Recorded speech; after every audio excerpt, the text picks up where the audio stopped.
भारत का ट्रंप और पश्चिम देशों को तगड़ा जवाब। दक्षिण कोरिया ने की गोलीबारी, भड़का उत्तर कोरिया। मस्क ने जिसे कहा था सांप, ट्रंप ने उसे लगाया गले। ट्रंप के खिलाफ बोलते ही बढ़ी बोल्टन की मुसीबत। नाटो पर नजर रखने के लिए रूस ने बनाया जासूसी सेंटर। नमस्कार, मेरा नाम है शालिनी और आप देख रहे हैं द न्यूज़ 15। स्वागत है आपका हमारे खास प्रोग्राम दुनिया के हालचाल में। चलिए नजर डालते हैं इन बड़ी खबरों पर विस्तार से। विदेश मंत्री एस जयशंकर ने रूस से तेल खरीदने के भारत के फैसले का जोरदार बचाव किया। उन्होंने कहा कि ये खरीदारी भारत और दुनिया दोनों के हित में है, क्योंकि इससे तेल की कीमतें स्थिर रहती हैं। 2022 में जब तेल की कीमतें बढ़ी थी, तब दुनिया ने भारत को रूस से तेल खरीदने के लिए प्रोत्साहित किया था। जयशंकर ने अमेरिका की आलोचना पर तंज कसते हुए कहा, अगर आपको भारत से तेल या रिफाइंड प्रोडक्ट खरीदने में दिक्कत है तो मत खरीदो। यूरोप और अमेरिका भी रूस से खरीदते हैं। जयशंकर ने 19-21 अगस्त 2025 को रूस दौरे पर रूसी विदेश मंत्री सरगेई लावरोव से मुलाकात की और व्यापार, आर्थिक और सांस्कृतिक सहयोग पर चर्चा की। उन्होंने रूस यूक्रेन युद्ध का जल्द समाधान चाहने की बात दोहराई। भारत अमेरिका के बीच व्यापार तनाव पर जयशंकर ने कहा कि अमेरिका ने भारत पर 50% टैरिफ लगाया, जिसमें 25% पेनल्टी रूस से तेल खरीदने की वजह से है, लेकिन भारत अपनी स्वतंत्र नीति पर कायम रहेगा। उन्होंने कहा, हमारी बातचीत में कुछ सीमाएं हैं और हम किसानों व छोटे व्यवसाय के हितों की रक्षा करेंगे।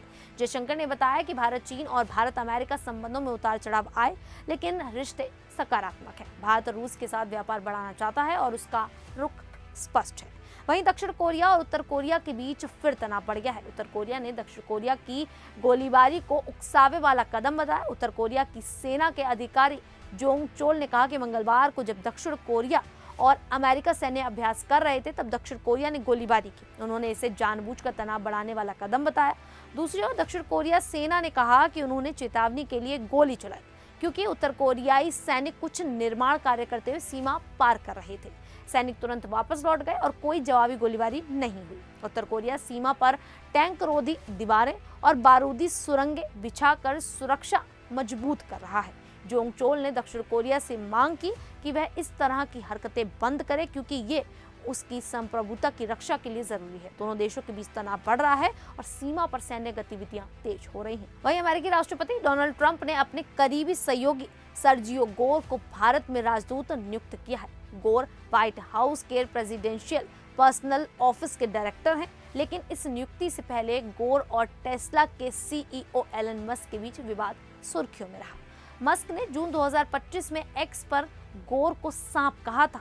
ये बयान न्यूयॉर्क पोस्ट की एक रिपोर्ट के बाद आया, जिसमें दावा किया गया कि गोर ने अपनी सुरक्षा मंजूरी के दस्तावेज पूरे नहीं किए, जबकि वे दूसरों की जांच देख रहे थे। व्हाइट हाउस ने इनका खंडन किया। मस्क और गोर के बीच तनाव कैबिनेट बैठकों में भी दिखा। मस्क के दोस्त जेरेड इसाकमैन को नासा प्रमुख के लिए नामांकित किया गया था, लेकिन गोर ने उनकी डेमोक्रेटिक दान की जानकारी ट्रंप को दी, जिससे नामांकन रद्द हुआ।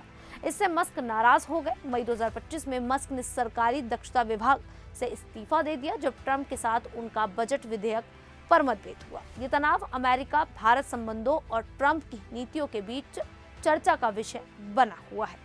वहीं अमेरिका के पूर्व सुरक्षा सलाहकार जॉन बोल्टन ने राष्ट्रपति डोनाल्ड ट्रंप की तीखी आलोचना की। उन्होंने ट्रंप को असामान्य राष्ट्रपति कहा और आरोप लगाया कि उनकी गलत नीतियों ने भारत अमेरिका संबंधों को बेहद खराब कर दिया। बोल्टन ने कहा कि ट्रंप राष्ट्रपति बनने लायक नहीं है। इसके बाद बोल्टन की मुश्किलें बढ़ गईं। FBI ने उनके मैरीलैंड घर और वाशिंगटन ऑफिस की तलाशी ली, क्योंकि उन पर गोपनीय जानकारी के दुरुपयोग का शक है। ये कार्रवाई ट्रंप के आलोचकों को निशाना बनाने का हिस्सा लगती है। 2019 में बर्खास्त होने के बाद बोल्टन ट्रंप के कट्टर आलोचक बन गए। उन्होंने ट्रंप प्रशासन के खिलाफ एक किताब लिखी, जिसमें गोपनीय जानकारी होने का आरोप लगा। ट्रंप ने इसे रोकने की कोशिश की, लेकिन नाकाम रहे। बोल्टन 17 महीने तक ट्रंप के राष्ट्रीय सुरक्षा सलाहकार रहे, लेकिन ईरान, अफगानिस्तान और उत्तर कोरिया पर मतभेद के कारण रिश्ता बिगड़ गया। हाल ही में बोल्टन ने ट्रंप के भारत पर 50% टैरिफ लगाने के फैसले की आलोचना की, जो रूस से तेल खरीदने की वजह से लगाया गया। उन्होंने कहा कि भारत को निशाना बनाना गलत है, क्योंकि चीन जो ज्यादा तेल खरीदता है उसको छूट दी गई है। बोल्टन ने चेतावनी दी कि ये नीति भारत को रूस और चीन के करीब ले जा सकती है। तो वहीं रूस के राष्ट्रपति व्लादिमीर पुतिन ने नाटो पर नजर रखने के लिए कलिनिनग्राद में एक बड़ा जासूसी केंद्र बनाया है। सैटेलाइट तस्वीरों और ओपन सोर्स रिसर्च से पता चला कि ये केंद्र रूस के उस इलाके में है जो पोलैंड और लिथुआनिया दोनों नाटो देशों के बीच बसा है। 2 साल से बन रहा ये प्रोजेक्ट अब लगभग पूरा हो चुका है। तस्वीरों में दिखता है कि एक सर्कुलरी डिस्पोज्ड एंटेना अरे है जो रेडियो सिग्नल पकड़ने, दुश्मन की गतिविधियों पर नजर रखने और पनडुब्बियों से संपर्क करने में माहिर है। कलिनिनग्राद को पहले से ही यूरोप का सबसे सैन्यकृत इलाका माना जाता है। यहाँ रूस ने मिसाइलें, रडार और 9 सैनिक ठिकाने बना रखे हैं। अब इस नए जासूसी केंद्र से रूस नाटो देशों के रेडियो संदेश पकड़ सकता है और उनकी हरकतों पर नजर रख सकता है। विशेषज्ञों का कहना है कि ये केंद्र नाटो की जासूसी के साथ साथ बाल्टिक सागर और उत्तर अटलांटिक में रूसी पनडुब्बियों से संपर्क को और मजबूत करेगा। इस जासूसी केंद्र का आकार बाकी CDAA से बहुत बड़ा है, जिसका घेरा करीब 1600 मीटर है।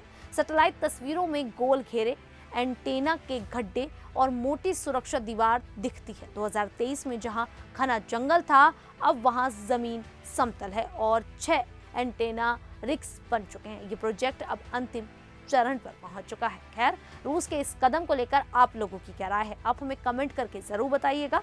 अभी के लिए इतना ही, फिर हाजिर होंगे ऐसी ही देश और दुनिया से जुड़ी बड़ी खबरों के साथ।